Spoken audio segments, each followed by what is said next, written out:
casual to audience. So let's move up this pyramid. We're going to now go from active audience, subscribers, followers, etc., now to a connected community. And remember, this is where magic happens. It's not just you talking to them talking to you, but it's them talking to each other. People actually have an identity as a fan of something, right? Like, what do they call, like, they even have names for their groups, right? Like, fans of Taylor Swift are called Swifties. Fans of Lady Gaga are Little Monsters. Beyonce's Beehive. Fans of Justin Bieber, just weird, right? Just weird. No, I'm just kidding. He's gotten a little bit better. Believers, yes, that's right. Are you a believer? No. He's like, no, I'm not a believer. So this idea of community is really important. I'm going to give you some strategies to help make people feel like they belong. Because that's really what we want. We want people to, okay, they've activated, but now we need proof. We need to show that there's other people like them there, and we need to be relatable in some way, shape, or form. So I'm going to take you back in time again to high school. And remember how I was an 11-pound, 12-ounce baby? Well, I, at some point when I was 8 or 9, just stopped growing. Like, I just stopped. I was like, I was ready to play football. I was ready to play all these things, and all of a sudden, all my friends started growing, and I didn't. And then I was like, okay, I'll just play soccer because I'm fast. Well, I stopped growing, and I didn't even grow in high school. Just to give you some perspective, here's my senior photo in high school. Yes, young Pat Flynn. To give you some perspective, trumpet is 18 inches tall.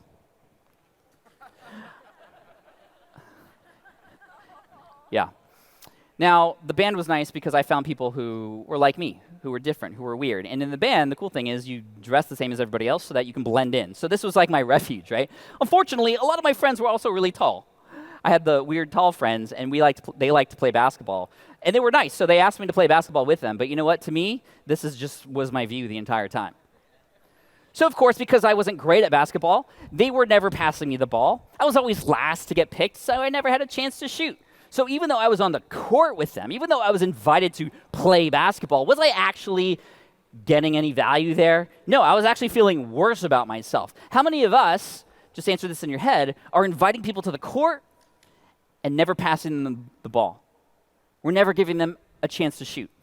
We're just kind of dictating everything to them and kind of sharing things without getting them involved. We want to, number one, give people attention, right? This is what people crave today. Attention, that's the new currency online. And then make them feel like they belong. So how might we do that? Let's start small. Let's actually start simple. Let's start by, this is an easy way to engage your audience if you have a community or Facebook group, LinkedIn, Twitter, whatever. Ask questions. But I think we can take that one step further. Don't just ask questions. Ask for the answer. What do I mean by that? Well, there's a guy named Steve Spangler. Awesome scientist. He's very kid-friendly. My kids and I watch him all the time. He does these really cool experiments. He was one of the first people to upload content to YouTube after it transitioned from a dating app. I don't know if you knew that, but it was actually launched on Valentine's Day, I think 2004, 2005, as a dating app. And they were like, this isn't working, but we have this video capability. Anyway, he was one of the first to create content. And when he created content on YouTube, it was scientific, it was educational, and he'd position his videos like this. He would share the experiment. For example, he would suck in air from a balloon, and then his voice would be really low, and he'd be like, okay, this is what happened. It's sulfur hexafluoride, which is much denser than air, so the voice sounds like Darth Vader. Ha, cool. Leave a comment below. Tell me what you think. And you would get the comments that you would expect from a video like that. Cool, or first, right? There's always a first. Cool, where do I get that gas? Awesome, amazing, that's it. But then he was like, I want to engage my audience more. I want this to be like a community on YouTube. How do I do that? So he changed his positioning. Now, and you could even see this today, he does an experiment, and then he doesn't tell you how it happened. He actually asks, why do you think this happened this way? And just that one little change, asking for the answer. I mean, he knows the answer. I mean, obviously. But he's asking to see if anybody in the audience knows it. And you know what happened? There's like fights breaking out in the comment sections. People are pulling out their physics books from college, and they're trying to become the best comment. And of course, he'll pin the best one. Those people feel special. And then everybody fights even harder the next time.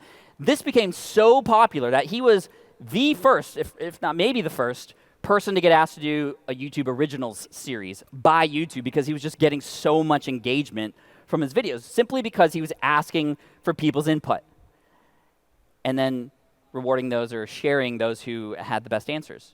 So ask for the answer every once in a while. This is a great way to teach and get people involved and allow people to make them like they're being heard, because they are. Now, we'll go from that company, a more personal brand, to a big corporate brand. This is Lego. Any Lego fans in the house? Yes, Lego is awesome. Lego, I don't know if you knew this, but back in 2003, they were $800 million in debt. We almost lost Lego. That might have helped my feet, but not a lot of the experiences that I've had with my kids since then. So, fast forward, they are now worth over $150 billion. That's more than Mattel and Hasbro combined. Only second to, I think, like Pokemon or something like that, which is crazy. So what did they do? Well, the reason they got bankrupt, or almost bankrupt, was because they were just churning out product after product after product. They were just soaring off the manufacturing line, and they were trying to get them in front of everybody, but they weren't listening to their fans. So a new CEO came on board, and they started to change up what products to create based on fans and what they thought, right? So they slowed down their production, but they increased their level of engagement with their audience, and that flipped the script. So there's a few things that they did specifically. Co-creation was something that they did. Co-creation meaning they're not just creating these things and sending them out like a lot of us do. I'm going to create this thing, and then I'm going to sell it to you. It's like, hey, let's create this thing together. This is how I create my online courses now. We usually do a beta group. We run people through, but they're also creating the course with me at the same time. They feel that a little bit extra special. And then at the end, we have this beautiful course that was created with the actual people who the course was built for. And we have testimonials at the end, which is really cool. Their CEO said, we actively encourage our fans to interact and suggest product ideas. While we have 120 staff designers, we potentially have 120,000 volunteer designers we can access outside the community. That's such a huge asset. Your community is an asset that you can use to better create the experience in your brand and the products that you create. So what's an example of this from Lego? Lego created ideas.lego.com, where any of us, you, can build something with the Legos that you have access to, pop it onto this community, and the community will vote for their favorites. And the ones who get over 10,000 supporters will go through a process to actually get manufactured by Lego as a real Lego limited edition product. That's pretty sick. Like, that's legit, right? So how might we do that in our businesses? Well, I'll show you some examples, but as you might have noticed here, number 4 here was the DeLorean. I did not design that. I wish I did. But I had to support the designer because that was so cool. So Back to the Future and Lego. I bought 2, one to build and the other one, to keep safe, because that's what we collectors do. So I bought 2, and I was so happy to support that. And it made me feel closer to the brand because they got a fan like me to create something and reward them too. So here's some specific examples that I've used in the past. Back when Facebook pages were a thing, this is a very simple framework that you could use. Hey guys, I'm creating a logo for my next business or a cover for my next book. Here are 2 options. Which one do you like better, A or B? This was the most engaged post back then that I've ever had because people are like, oh, you're giving me the option to share what I like? Okay, well, then I'll tell you. And you get some good data behind it, too. Here's Amy Porterfield, amazing marketer, one of the smartest people I know, asking her audience, hey, I need some font help. Do we think that Amy Porterfield really needs help with selecting the font for her newsletter cover? No. But what is she doing here? She's getting people involved, and she's letting people know that a newsletter is coming. That's pretty cool. That's really smart. All right, so how else might we convert people who are within our brands to community? Well, one of my favorite ways to do this is to offer them a factory tour. Have you ever been on a brewery tour or a factory tour or a chocolate tour of sorts? They're so fun, right? It's just like Krispy Kreme. You go into Krispy Kreme, and then your face is glued to that glass wall because you see all the glaze going over. It's like, wow, that's how they make those? That's awesome. And then they give it to you, and then, yeah, things happen after that. Well, there are many ways that we could do this online because the cool thing is when you do this, people feel like it's a special moment, moments that many other people might not get. And then what happens when you have some experience that other people don't? What do we do in this world today when we have an experience like that? We share it. We share the crap out of it, right? And so you can do this with your business. I did this for over 10 years. I revealed my income reports on my business, sharing how much money I made, how much money I lost, and where it all came from, what we were doing for the future. This was my version of opening up the factory doors, right? And people gravitated toward that. Gary Vee hired a guy named D-Rock to follow him all around to just film Gary Vee's life, his crazy life in New York with VaynerMedia. And of course, that was his version of opening up the factory doors and bringing more people in. Of course, now there's like super fans of Gary all over the place. So open up the factory doors. Connection opportunities, creating little events, online, offline, moments that your people can come together to find each other. Let's go back to Lego. If you actually go to meetup.com and you type in AFOL, A-F-O-L, does anybody know what that means?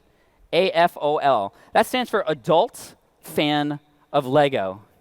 Jeff was talking about, or John was talking about riches are in the niches, right? I mean, it's true. People like to gravitate toward each other. There's thousands of meetings every year where adult fans, they're like, we don't want kids here. These are just for adults. And we're going to hang out and talk about the next sets, and sometimes they have tournaments and all this stuff. Don't ask me how I know that. Then there's bigger events like TNC, which is great for building community, right? How many connections have happened since then? Brick Fair in Virginia, there's BrickCon, there is Brick World. By the way, these aren't put on by Lego. These are put on by fans of Lego. And what does Lego do? Do they slam them down and say, hey, you can't do that? No, they support them. Much like how, Tesla, right? They're not like, they don't hate on the people who are on YouTube using all their photos and images. They're like, here's more. Because you guys will, that's why they don't spend money on advertising, because everybody's advertising for Tesla anyway, right? You can create little meetups, a coffee shop, like here in Minnesota. I just invited people over, we had coffee. Or maybe you have more smaller but strategic events that you can bring people to, little mastermind communities and things like that. Or you can go online and stream. This is Let Go Day in 2013. Let Go Day is June 17th. I celebrate the day I was let go from my architecture position. I celebrate it every year.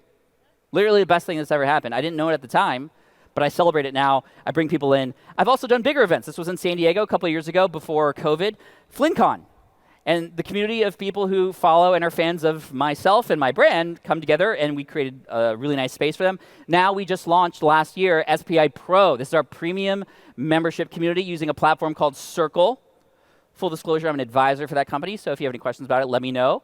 It's like a Facebook and Slack together that you can control, and it's awesome. And now there are 600 plus members in here who are paying monthly or annually to have access to not content. There's not any additional content or courses in here. It's access to each other and little events where they get access to myself and my team. And once we start to open up a little bit more, we're going to have local events where people in certain areas can meet up with each other. And again, as SPI being the ones who facilitate that and act as a filter for people who can connect when they meet each other, man, it really helps the brand. And we're creating lifelong fans as a result. Here's another way to convert people into a community. Put a spotlight on some of your community members. This is one of the best strategies that you can do. If you have content anywhere, put a spotlight on your community. This was episode 275 of our podcast, and this was published during the same week as a launch for our podcasting product. Right? So just keep that in mind. This is all timed. Your content should be timed with your launches. They shouldn't be separate. They should work together. Right? They should support each other. So 275, I invited 3 of my beta students for my course, because this was the first launch that was happening. But I wanted to invite people on, so I invited these 3 people, Dr. B, Dr. Shannon Irvin, and then Rob from Disney Travel Secrets. These were 3 of my students who've literally have just gone through the process of starting their podcast and getting some success with it. So I invited them on, and I didn't ask them to talk about the course. I asked them questions like, well, why did you want to start a podcast in the first place? Why didn't you before? What was so hard about it? What were your challenges and struggles? What's life like now that you have a podcast? And Dr. B, for example, who helps people who have and live with ADHD, said, you know what, Pat, this has changed my life. I have a map behind me on my computer, and every time I find that I have a new listener in a new country, I'm putting a pin up there to show that I'm reaching that part of the world and really helping people. And I was like, wow, that's amazing. And she was talking about her technological struggles. She was so afraid. This is basically the best sales pitch for my product you could ever ask for, right? And she's in 33 different countries, actually. And that was only a couple weeks after she launched her show. It's probably over 100 now. And she's changing lives, which is so awesome. So then we sold this course, and we made over $150,000 as a direct result of the podcast. It was tracked. And I know this for sure because people emailed me and said, Pat, you better thank Dr. B because she sold your course for me. Wow. So although we might have a podcast or a video channel, we want to invite all these big names on it. What about your students? Highlight their customer journey, that hero story that is from a place of struggle to now a place of success. And the common factor in all this is you are the guy that made it happen, right? You're not the hero of the story. We've all heard of Donald Miller, Story Brand, right? You're not the hero. You create the heroes. And then other people who want to be heroes go to the same guide, right? You're Obi-Wan. You're not Luke Skywalker or Princess Leia.